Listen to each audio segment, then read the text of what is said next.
tenemos el gusto de presentar al doctor Cristóbal Molina Navarrete, que va a disertar sobre este peculiar título que le ha colocado, que es las relaciones laborales de las plataformas digitales, las empresas en la nube y los trabajadores en la nieve. El doctor Molina Navarrete es licenciado en Derecho por la Universidad de Granada, es doctor en Derecho por la Universidad de Bolonia.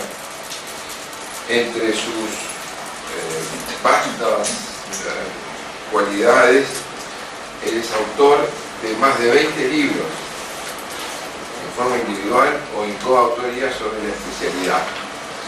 Es también coautor de 4 manuales sobre Derecho del Trabajo, Derecho de la Seguridad Social, Derecho Procesal y Derecho del Empleo.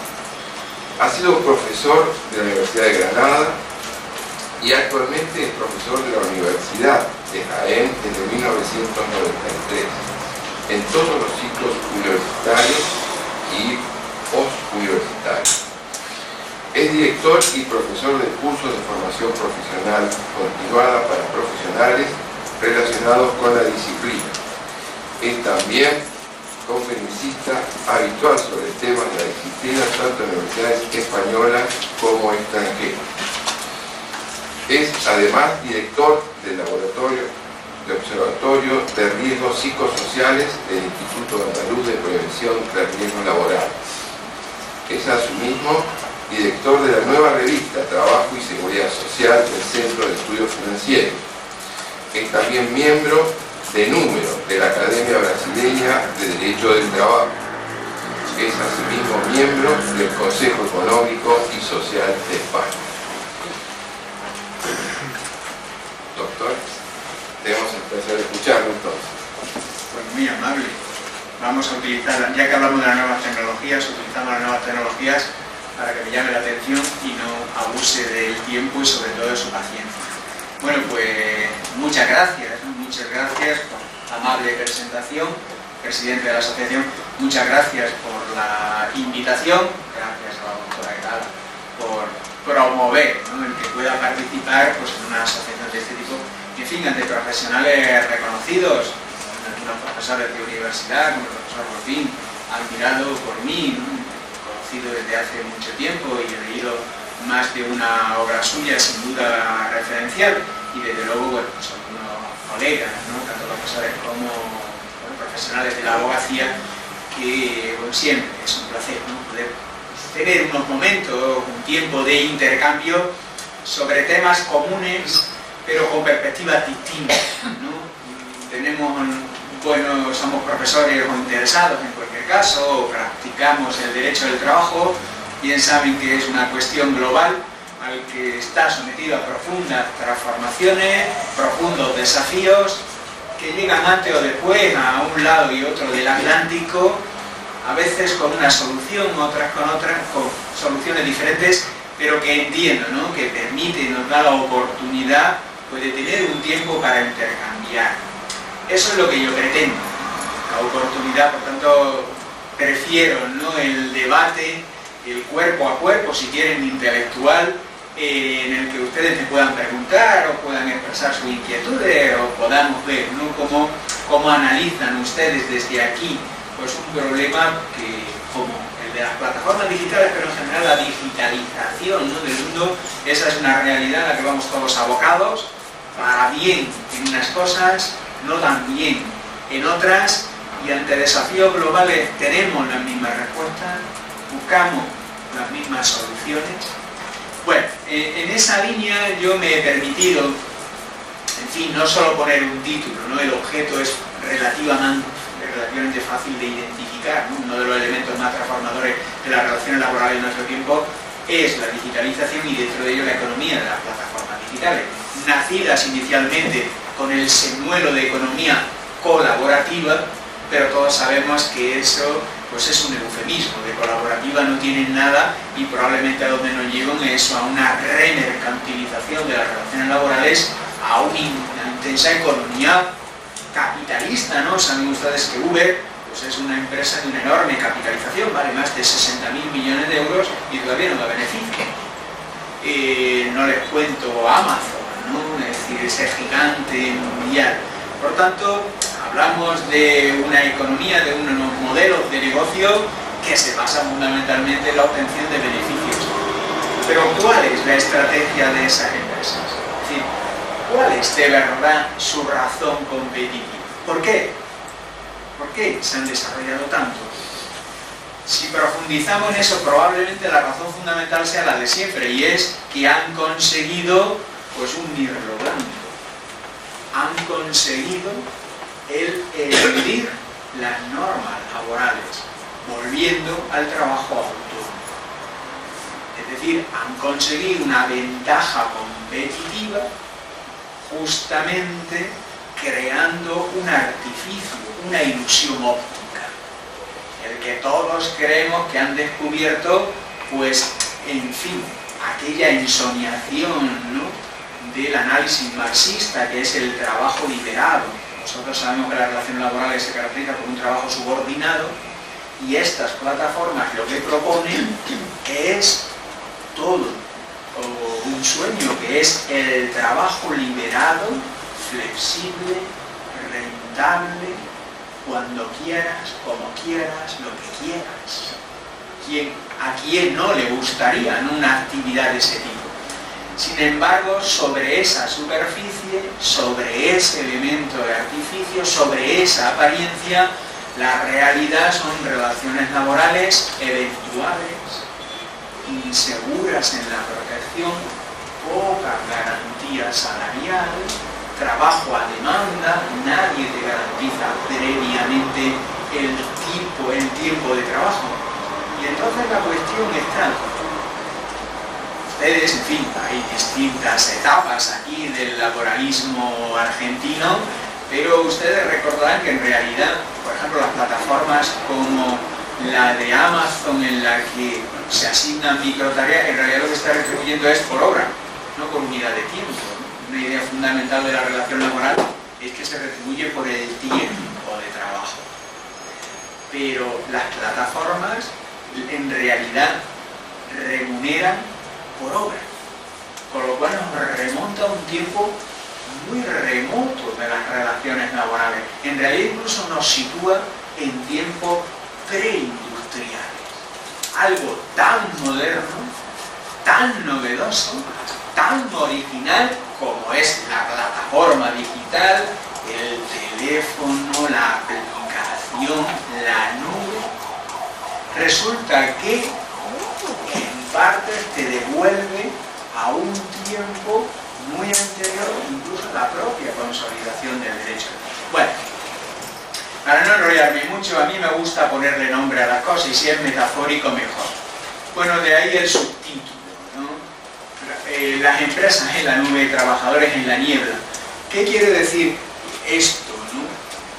Bueno, lo que es la nube lo utilizo como referencia, ¿no? Ustedes saben que la máxima expresión de la digitalización es la posibilidad de no tener ninguna estructura física. Este es el ideal de la digitalización. Luego, del ideal, en fin, esto es como todo, ¿no? Siempre buscamos la pareja ideal y luego nos encontramos la realidad, ¿no? Bueno, pues esto ocurre también con las empresas, ¿no? Porque las empresas buscan lo ideal es no tener costes fijos, como ustedes saben. Es no tener edificios, es no tener elementos tangibles o intangibles. Cuanto más virtual sea, por eso el dominio del capitalismo financiero, cuanto más virtual es la organización, más capacidad organizativa, menos costes y más disponibilidad de mano de obra. Si yo tengo la posibilidad de contratar mis tareas con cualquier persona del mundo, ¿para qué quiero crear una fábrica y tener acumulados allí a 100, a 200, 300 que tendrán luego estructuras sindicales, que tienen derechos de protección social? Es decir, ¿para qué? ¿Para qué acumularlos en un espacio cuando yo puedo disponer a cualquier hora del día? Porque el mundo es global. Yo puedo contratar una actividad por la mañana, por la tarde, por la noche, porque si no me lo hacen en Argentina, me lo harán en Asia. Y si no me lo hacen en Asia, me lo harán en Estados Unidos. Si no me lo hacen en Estados Unidos, me lo harán en Australia. Da igual. ¿Cuáles son las fronteras de la organización del trabajo en el mundo. ¿Cuáles son los trabajadores disponibles? La población mundial. ¿Cuáles son los límites? El tiempo no. Ustedes saben que la relación laboral se ha forjado sobre determinadas unidades de espacio y de tiempo. Yo estoy a disposición del trabajador, del empresario, durante un determinado tiempo y el resto es mío. Pero ¿y ahora? Yo tengo una fábrica, soy titular de esa fábrica y ahí ejerzo mi poder de dirección. Pero, ¿qué pasa cuando salga? Bueno, la idea de la nube es esa, ¿no? La aspiración es que exista un lugar lo más virtual y difuso posible donde pueda tener toda la información que necesito cuando yo quiera y sin necesidad de estructura física. Bien, sin embargo, no insisto más, yo me he permitido, ¿no? A ustedes les recordarán esta película, ¿no? Porque, bueno, es una historia real. ¿Por qué en la niebla? Bien, esto que les parece a ustedes muy difuso tiene normas concretas, ¿no? Y ahora lo verán. California, lugar de origen de las plataformas digitales, ha planteado ya tiene un proyecto de ley para laboralizar toda esta situación, ¿vale? Temas como Uber y Cabify, ya saben que hay otro tipo de plataformas de entrega a domicilio y tal, como Deliveroo, Globo, en fin, esto se ha expandido. Es decir, no le estoy hablando de la nube, ¿no? Le estoy hablando de cosas muy concretas. Lo que pasa es que me gustaría hacer este inciso. Vengo a hablarle de un tema concreto, pero en realidad vengo a reflexionar con ustedes el derecho al trabajo, ¿no? ¿Cuál es el pasado inmediato y cuál es el futuro del derecho al trabajo? Esta es la oportunidad y he elegido este tema porque creo que es fundamental. ¿Por qué? Porque, por ejemplo, de donde yo vengo, en España, lo que pasa es que no tenemos gobierno. Tenemos elecciones, eso sí, tenemos una, dos, nosotros nos hemos habituado que para tener un gobierno necesitamos dos elecciones. Ya hemos repetido y si le cogemos gusto, pues igual hacemos una tercera. No tanto, ¿qué más nos da? Medio funciona el país, medio, no funciona del todo. ¿Para qué queremos el gobierno, no?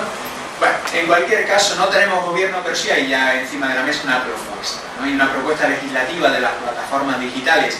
Y también probablemente somos de los países de la Unión Europea que más sentencias ha dictado en los 2 últimos años en esta materia. Y como siempre, unas en una dirección y otras en otra. Recientemente un Tribunal Superior de Justicia de Asturias ha dictado una resolución que laboraliza, ¿no?, este tipo de relaciones, aplicando una recientísima directiva del 2019 y también en aplicación de una sentencia del Tribunal de Justicia de la Unión Europea un poquito más antigua, de finales del 2017 en relación a Uber, ¿no? Por tanto, hay nuevos datos legislativos. ¿Todo el mundo hace esto? No. Mientras que, por ejemplo, como les digo, California, lugar de origen, tiene una ley que va a laboralizar, mientras que España no tiene una ley, pero tiene una propuesta en esa línea que no va a laboralizar, sino lo que propone es que sean autónomos económicamente dependientes. Seguro que ustedes conocen la figura. Si en algún momento, bueno, pues por los desajustes de derecho hay algún problema, por favor, no esperen al debate. Es mucho más divertido, más entretenido que podamos tener el intercambio allá, ¿no? Bueno, nosotros en el año 2007 inventamos porque no existía, no existe de hecho. Existe en el derecho italiano, ¿no?, el trabajo para subordinado, por ejemplo, ¿no? Pero no el trabajo económicamente dependiente. Son aquellos trabajadores que no están ni en un sitio ni en otro. A mí siempre me gustó llamarlos en la niebla. De hecho se perdieron. Hay más de 400.000 trabajadores de este tipo, pero registrados solo hay 10.000. ¿Dónde están los otros 390.000? Bueno, pues estos no solo no se perdieron, sino que ahora los redescubren justamente para dar cobertura al trabajo en plataformas. Ahora diré algo más de ellos, ¿no? Pero la idea es, los trabajadores económicamente dependientes, como ustedes saben, son trabajadores autónomos, tanto jurídicamente están, ¿no?, en la línea del derecho y de relaciones civiles no mercantiles, pero son económicamente dependientes, lo cual les da una posición más aproximada al trabajo por cuenta ajena. Eso hizo que tuvieran un estatuto específico con alguna protección, pero por ejemplo, y para que vean ustedes esto que a mí me gusta llamar el derecho simbólico, ¿no?, los autónomos económicamente dependientes tienen derecho de vacaciones. ¿Qué significarán derecho de vacaciones? A ver, Los veo muy atentos, pero me gustaría que fuera más interactivo eso. Derecho de vacaciones significa, ¿no? Como mínimo todos sabemos, aquí derecho de vacaciones significa que puedas tener un periodo, ¿no?, de no trabajo, pero ¿quién habrá que comer en ese momento? ¿Quién paga ese periodo? ¿Quién pagará en el caso del trabajo económicamente dependiente? Sí, es lo que está pensando. El propio trabajador económicamente dependiente. Es decir, esto es como que yo te invito y tú pagas, ¿no? Pues esto es igual. Yo te doy el derecho de vacaciones, pero lo único que significa es que no me puedes, si no voy a trabajar no me puedes despedir, ¿no? Esta era la idea. O no puedes tomar medidas de sanción al trabajador autónomo que durante ese periodo de vacaciones no presta servicio, pero no tiene cobertura. Luego, ¿quién se va a tomar el derecho de vacaciones? El derecho de vacaciones, por tanto, digo, es más símbolo. Bueno, durante mucho tiempo estos trabajadores estuvieron apagados, difusos, tienen un tipo de acuerdos colectivos especiales, se llaman acuerdos de interés profesional, pero donde se regulan algunas condiciones. Por ejemplo, todo esto aporta los medios de trabajo, ¿no? Normalmente se hacía en el sector del transporte, pues aportan el camión, aportan aquí la bicicleta, o aportan, en fin, elementos de la producción. Y entonces, bueno, pues el empleador y la empresa principal le da algunas ayudas, le hace algunos préstamos, es decir, regulas algunos beneficios, pero nada que ver con condiciones laborales. Bueno, esa es la figura que en el ámbito de la economía de las plataformas digitales, la asociación de empresas de plataformas digitales ha puesto encima de la mesa. Yo les venía diciendo, esto es una opción. Por ejemplo, Francia ha hecho una regulación también de esta materia y lo fía a una carta social en la que no reconoce el carácter laboral de estos trabajadores, pero sí establece la posibilidad de que puedan mejorar determinadas condiciones. Por ejemplo, la formación profesional, por ejemplo, la protección social, por ejemplo, los accidentes de trabajo, seguridad y salud laboral, en fin, lo que hablaremos a partir de mañana en el Congreso dirige la doctora Eta. Bien, como ven, por tanto, tenemos una misma realidad, porque esto se presenta en los distintos países. De hecho, recientemente la OIT, que les recomiendo, es un informe muy interesante, la plataforma digital en el futuro del trabajo, cómo fomentar el trabajo decente en el mundo digital, lo tienen ustedes en internet. Es una encuesta a 3.500 trabajadores de 5 plataformas en 75 países, ¿no? Por tanto, muy interesante porque recoge una experiencia empírica, ¿no? Y ahí vemos cómo los problemas son similares aunque las soluciones son distintas. Por tanto, un problema análogo se resuelve en distintos lugares, incluso en Europa. En Europa hay países que van a relación, por ejemplo, Dinamarca. Dinamarca ha propuesto soluciones vía convenio colectivo, ¿no? Es decir, en la propia Unión Europea no hay acuerdo.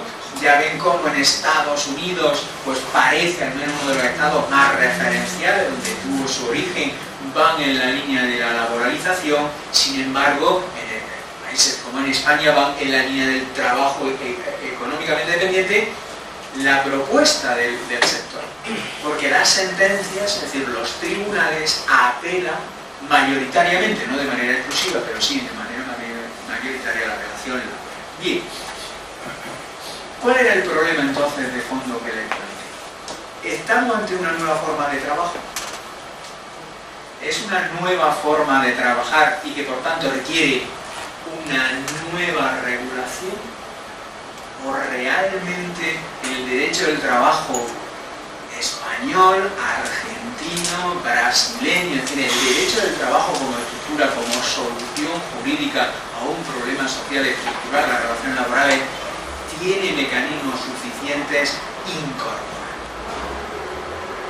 Bien, avanzo lo que les decía. Bueno, les digo que hay una ley, pero bueno, hay resoluciones en la misma línea de reconocer prestaciones. Aquí le pongo, bueno, todo lo que le he dicho. Yo puedo pasar rápido porque, bueno, aquí tienen ustedes expuestos y luego, como la presentación se queda, si luego tienen ustedes interés en disponer de ella, aquí hay todo esto que les he comentado, así genéricamente, aquí está, ¿no? Bueno, esta es una cuestión que me parece interesante.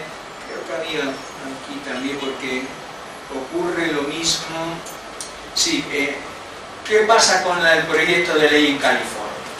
Pues que inmediatamente las empresas han reaccionado críticamente. ¿Por qué? Porque dice que costará 2.000 millones. Y eso es lo que significa, claro, 2.000 millones de dólares, añadir a esas empresas 2.000 millones de dólares en costes. Claro, estas empresas dicen, oiga, si ustedes laboralizan, el negocio se acaba. Esta es la amenaza. Estoy hablando, en fin, no quería darle muchos datos. España no es una potencia en la economía digital, pero sí es una potencia en el trabajo digital.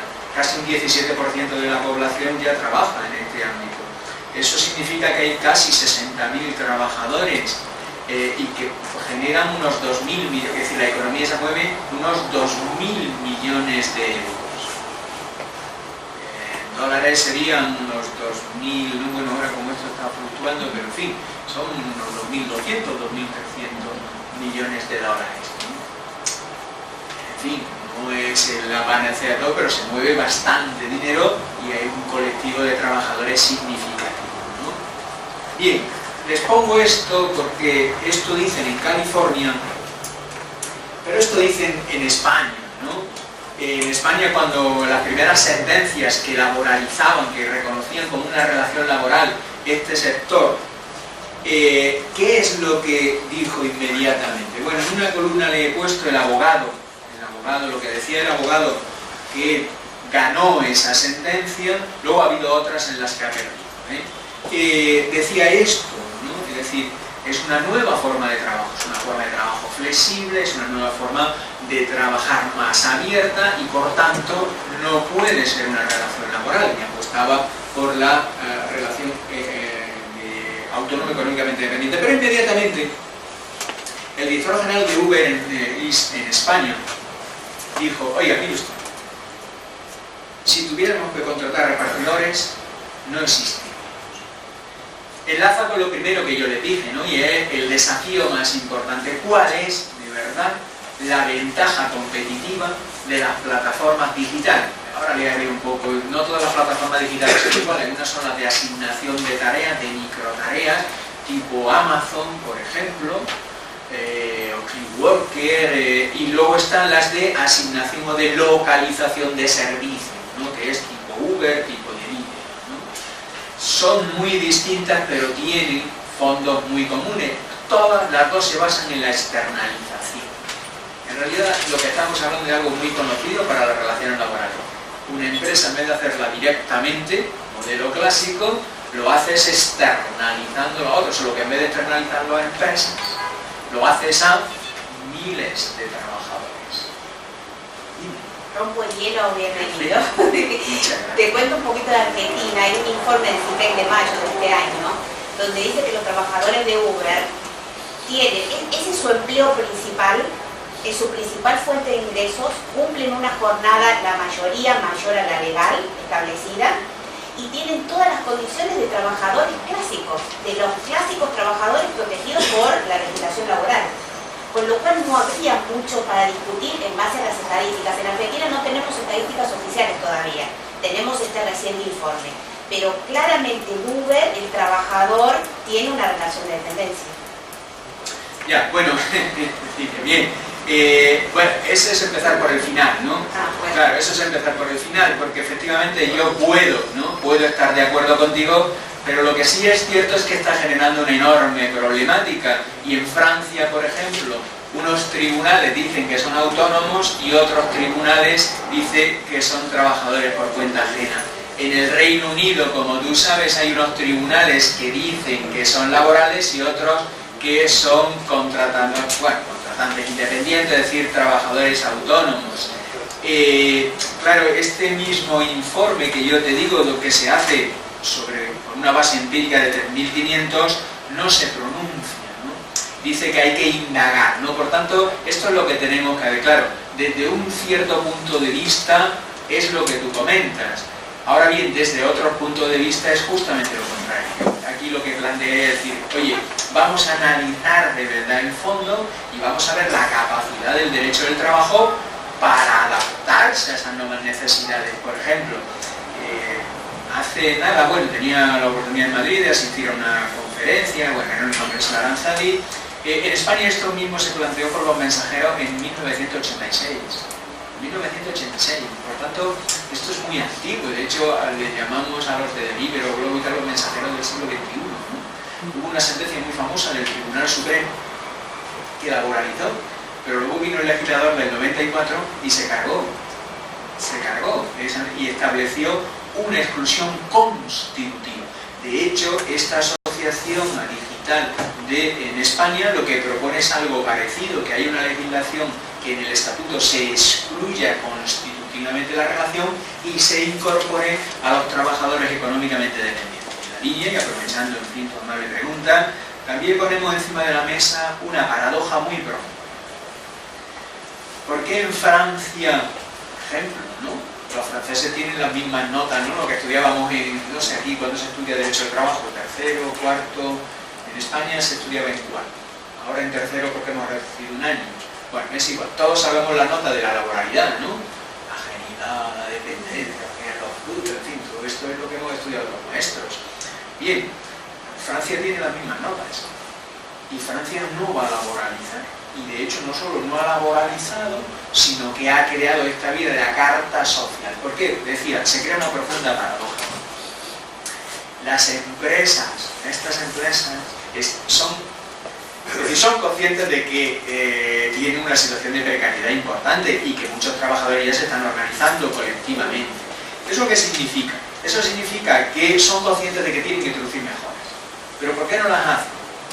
Porque si las introduce son indicios de laboralidad. Y entonces no quieren entrar. Claro, eso es lo que pone en esta asociación. Dice, oiga, vale, nosotros somos conscientes de que hay que mejorar. Hay que introducir esas condiciones de trabajo en materia de seguridad y salud en el trabajo, en materia de protección social. Pero si lo hacemos, estamos reconociendo que es elemento de laboralidad. Y entonces, ¿cómo nos movemos, ¿no? Justamente en Francia, para romper esa situación viciada, lo que dicen es, señores, nosotros vamos a abrir una vía de regulación colectiva, como en Dinamarca, que sean los convenios colectivos. En la Unión Europea se reconoce el derecho a la negociación colectiva de los trabajadores autónomos. Todos los trabajadores autónomos, en una reciente decisión del Consejo Económico, el Comité Europeo de Derechos Sociales, es el garante judicial de la Carta Social Europea, que reconoce la negociación colectiva a los autónomos. El Tribunal de Justicia de la Unión Europea, en una sentencia del 2014 y otra en el 2016, reconoce también el derecho de negociación colectiva a este tipo de trabajadores autónomos económicamente dependientes. Entonces, ¿qué hacen en Dinamarca? Dicen, oiga, como tienen derecho a la negociación colectiva, fomentemos, pero sin laboralizar, ¿no? Por eso digo que tu posición, que yo puedo compartirla, me parece muy elaborada, quiero decir, y solvente, pero claro, es empezar por el final. Justamente aquí está el debate.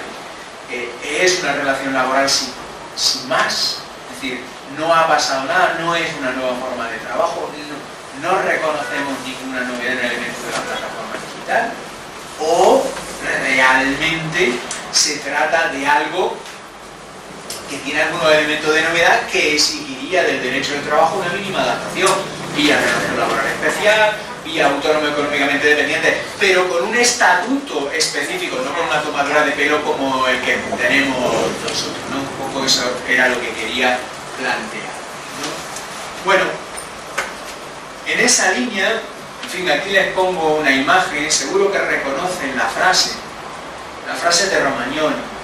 Y la frase no está escrita en el año 90, ni está escrita en el año 2000, ni en el 2010.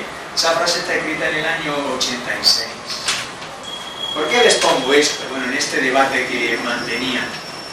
Claro, aquí está la clave. Los defensores de esta economía, de estas plataformas, y no solo de esa economía, que es importante, sino del modelo de empleo, que es lo que aquí venimos a analizar.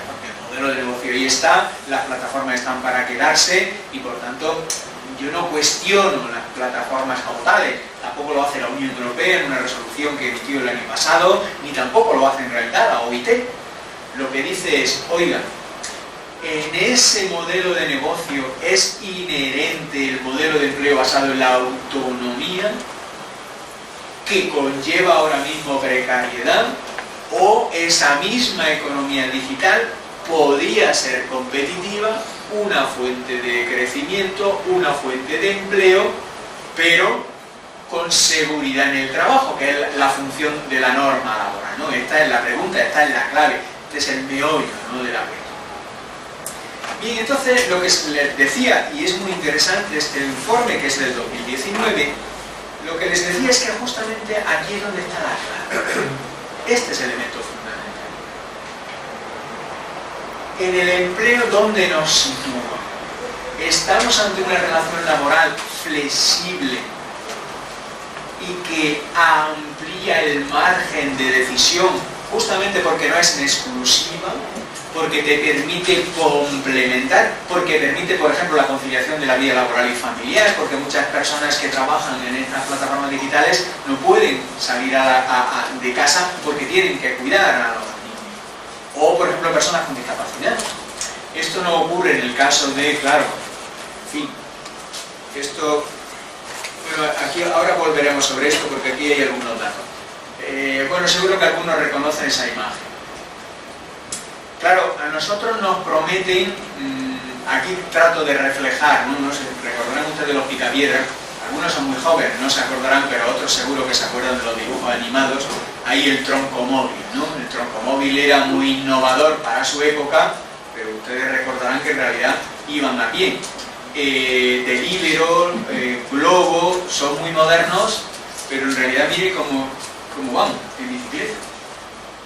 Claro, piensen que un sistema tan novedoso como la plataforma digital al final depende de dos ruedas, ¿no? Es decir, la plataforma digital tiene una virtud, entre comillas, y es aunar lo más nuevo con lo más antiguo. Aunar ese elemento tecnológico de la plataforma digital, la automatización de la función de gestión, con lo más antiguo, y es la mano de obra física, las microtareas. Esto es un tema de verdad interesante, no sé, que conozcan ustedes más, por ejemplo, las plataformas de asignación de microtareas. ¿Qué nos dicen? ¿Cómo nos vende la inteligencia artificial? La inteligencia artificial ayudará al humano, ¿no?, a eliminar los trabajos repetitivos y monótonos, ¿no?, los trabajos duros. ¿Sabe lo que hacen estas plataformas? En realidad es el humano el que le ayuda al ordenador a identificar, seguro, eso lo conocen ustedes, seguro que han entrado a alguna plataforma, algún sitio web y le ha dicho, no soy un robot. Y le dicen preguntas estúpidas, ¿no? ¿Cuántas ventanas ven ustedes en estas 5 imágenes? Y dice, joder, pues esto se ve ahí cualquiera, ¿no? Y claro, luego termina, no es usted un robot. Ah, pues muy agradecido, ¿no? Bueno, pues de esto estamos hablando, los robots no identifican determinadas cosas que el humano sí, este tipo de cosas. Para ayudarles a aprender y que con el tiempo lo hagan, son los humanos, es decir, es la inteligencia humana la que complementa a la inteligencia artificial y no al revés. Es el humano el que ayuda a la inteligencia artificial a aprender determinados datos para que luego los automatice. Se supone que alguna vez aprenderán. Por ejemplo, cuando hablan distintas personas, no siempre el robot identifica quién es, si es una mujer, si es un hombre, no siempre lo identifica. O por ejemplo, para las traducciones, no siempre tienen los matices o la precisión. ¿Quién hace eso? Un humano. Es decir, el trabajo se descompone en microtareas de repetición, es decir, trabajo monótono hasta la saciedad. Como por ejemplo traducir, no sé, aquí supongo todos estos aparatos chinos que traen en fin, condiciones de uso y son así de largas, ¿no? Todo eso está hecho a mano, no lo hace un ordenador, están transcritas cosas de distintos lugares del mundo. Y claro, las microtareas, ¿qué salario tienen? Un microsalario, porque pagan estrictamente por esas tareas. ¿Eso qué hace? Porque, en fin, como se decía antes, ese trabajo efectivamente no pretende ser en exclusiva, es complementario, pero como tú antes comentabas, para la mayoría, más del 52% de estos trabajadores, esta actividad es la única. porque en realidad está concebida para que sea complementaria, para que sea un plus de renta. Y en ese caso sí que puede ser significativo, siempre y cuando tú tengas otra actividad que te dé las garantías de seguridad en el empleo y de seguridad económica que garantizan la relación laboral, es decir, que garantizan la norma laboral. Pero luego la realidad es distinta, ¿no? En la realidad que te encuentras, pues te encuentras justamente que la promesa de libertad de estas plataformas, que son la base, así se ve. Usted puede elegir dónde trabajar, cuándo trabajar, cómo trabajar, siempre y cuando estoy conectado a la plataforma, porque es lo que me permite tener una masa crítica de trabajadores y de usuarios, que lo hace rentable. Bien, pero claro, la trampa de ese sistema es que a más libertad, menos seguridad, porque el trabajo es a demanda. Luego puedes tener mucho trabajo o puedes tener poco. El salario se vincula a la actividad concreta realizada, luego son prestaciones reducidas. Si son prestaciones reducidas, ¿qué cotizaciones de seguridad social vas a tener? Las cotizaciones de seguridad social son también reducidas. Miren además que en muchas ocasiones es trabajo ocasional. Ustedes saben que la relación laboral y por tanto la relación de seguridad social fundada sobre esa relación laboral se basa en una nota de habitualidad. Pero muchas de estas actividades no son habituales, se presentan como trabajo ocasional. Con lo cual incluso el propio encuadramiento en las relaciones de protección social, que saben que también los trabajadores autónomos no tienen un régimen específico menos protector que el régimen general, pero exige la habitualidad. Les decía, bueno, por si quieren ver un poco, antes les comentaba, en fin, ahí, bueno, era un poco por ponerle en situación, España, les decía, es una potencia de trabajo, no de la economía digital, no tienen una plataforma de titularidad española como Globo. Ahí tienen ustedes, está extraído de este informe de la OIT, tienen el mapa de las plataformas digitales. Los más intensos tienen más trabajo de plataforma digital, los colores más diluidos. Como ustedes ven, Argentina está en la línea de los que menos trabajo, o al menos, como decía, menos visible. No sé si tiene más o menos, pero aparece menos visible. Si ustedes ven, aunque es muy chiquitita, España es el que más es, allí lo tienen. Ven cómo en Estados Unidos pues tiene una enorme presencia. Si se dan ustedes cuenta también, en el Reino Unido tienen una enorme presencia, en España tienen una enorme presencia y para mi sorpresa en Brasil tienen mucha más presencia que en Argentina. Bueno, este es un dato para que vean ustedes ahí un poco que es un problema global, ya lo hemos visto, pero que no tiene la misma intensidad o al menos no tiene la misma trazabilidad, ¿no? Pero al margen de, bueno, ahí, como les decía, y aquí les quiero poner, al margen de esa situación, aquí les pongo estos dos casos. Ustedes sabrían distinguir ahí uno de otro. Ahí les he puesto dos sentencias españolas en las que uno dice que es trabajo autónomo y otro que es trabajo asalariado. Por el modelo de negocio, por el modelo de organización, ¿a ustedes les parece que unos hacen una cosa y otros hacen otra? Bueno, efectivamente el modelo de negocio es el mismo y la modalidad de empleo en realidad es la misma. ¿Dónde está la diferencia? La diferencia está en que te creas o no que efectivamente los trabajadores tienen capacidad para elegir, porque mientras que, por ejemplo, la sentencia de Valencia, que dice que sí que son laborales, pone énfasis en que el elemento fundamental es la plataforma. Sin la plataforma y el control de la plataforma no habría ninguna posibilidad de que esa actividad existiera. En cambio, la sentencia de Madrid, del juzgado número 39, ¿en qué pone énfasis? Pone énfasis en que la franja horaria en la que el trabajador puede trabajar más o menos es de libre elección. Ahora bien, infravalora el juzgado que si te niegas 2 o más veces a aceptar determinadas prestaciones, te pueden dar de baja en la plataforma. Bien, como ustedes saben, claro, la evaluación en principio dice, oiga, ¿cómo se presentan estas empresas? Como intermediarias. En realidad, estas empresas dicen que son intermediarias y, por ejemplo, las de microtareas se presentan como auténticos mercados globales de trabajo. Oiga, yo ofrezco una actividad, la pongo en el servidor mundial y cualquiera, por el precio que viene predeterminado, puede establecer esa condición. Pero, profesor, Sí. usted nos acaba de decir dónde está la diferencia. La actividad parece ser la misma. Sin embargo, el de Madrid va para la derecha y el de Valencia va para la izquierda.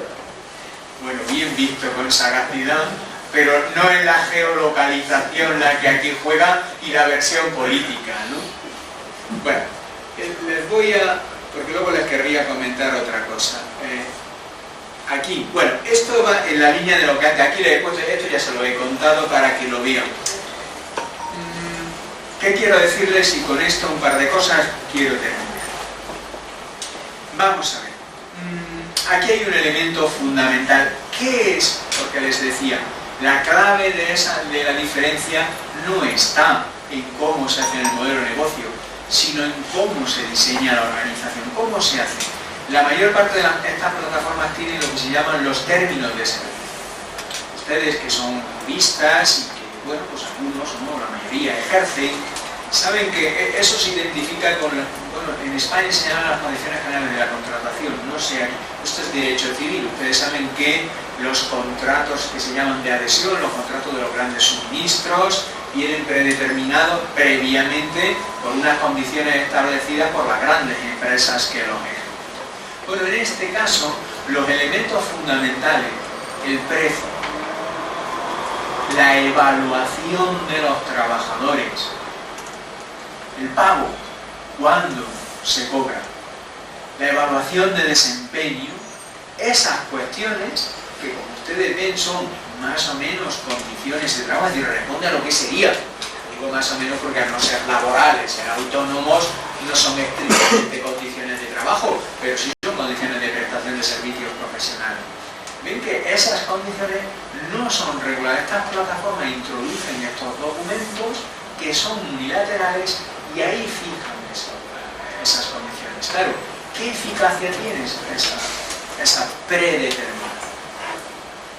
¿Pueden considerarse condiciones generales de la contratación y por tanto interiorizarse en los contratos? Son en realidad un acuerdo de interés profesional. No se trata de auténticas condiciones de trabajo y deberían por tanto regularse colectivamente. Ya saben que muchas de estas trabajadores han creado plataformas colectivas, han creado toda una estructura de representación para defender esos derechos de grupo. De hecho, muy reciente, bueno, no es tan reciente, hace un par de años una de estas plataformas, no de Vivero, Uber o Globo, sino de las de asignación de microtareas, tipo Amazon, Mechanical Turk o tipo Kickworker. Es decir, estas plataformas tuvieron una demanda de nuevo en California. Y es curioso, ¿qué es lo que reivindicaban? Un salario mínimo. Y reivindican determinadas condiciones de trabajo básicas, independientemente de la naturaleza de la relación, que la plataforma le garantice condiciones básicas. No un tiempo máximo de trabajo, puesto que mucha gente quiere trabajar más de la hora que le ofrecen, sino un tiempo mínimo de trabajo, que le dé una cierta estabilidad, y un salario mínimo, unos derechos colectivos y algunas medidas de protección social. Básicamente son lo que piden, independientemente de la calificación jurídica de la relación. Bien, ¿qué ocurrió en este caso? No llegó a juicio. Saben ustedes que en Estados Unidos las acciones colectivas muchas veces no llegan a sentencia. ¿Por qué? Porque se llega a un acuerdo previo, porque la plataforma tiene miedo. La plataforma tiene miedo a una sentencia judicial que cree jurisprudencia y a partir de ahí generalice un efecto. Pero, ¿qué implicó aquel acuerdo? El reconocimiento de una indemnización equivalente al salario mínimo de esos trabajadores durante 2 años. Es decir, no hubo un reconocimiento propio de la relación de laboralidad, pero sí un compromiso por parte de la empresa de garantizar un derecho equivalente al reconocimiento del derecho. Es decir, que independientemente de a dónde llega o de qué instrumento jurídico se utiliza, en el fondo las propias empresas reconocen que hay un estatuto mínimo de derechos que tienen que garantizar. Lo que pasa que, como les decía, los distintos países están afrontando ese mínimo de una manera diversa, mientras que unos apuestan por la laboralización, como les decía, otros, como en el caso español, apostarían por un trabajo autónomo económicamente dependiente, pero con derechos. Y muy interesante, como les decía, el caso de Dinamarca, bueno, el caso de Italia también, ya sabe, el reglamento Trabajo-Dignidad del año pasado, es muy interesante porque Italia, primero es un reglamento, no es una ley.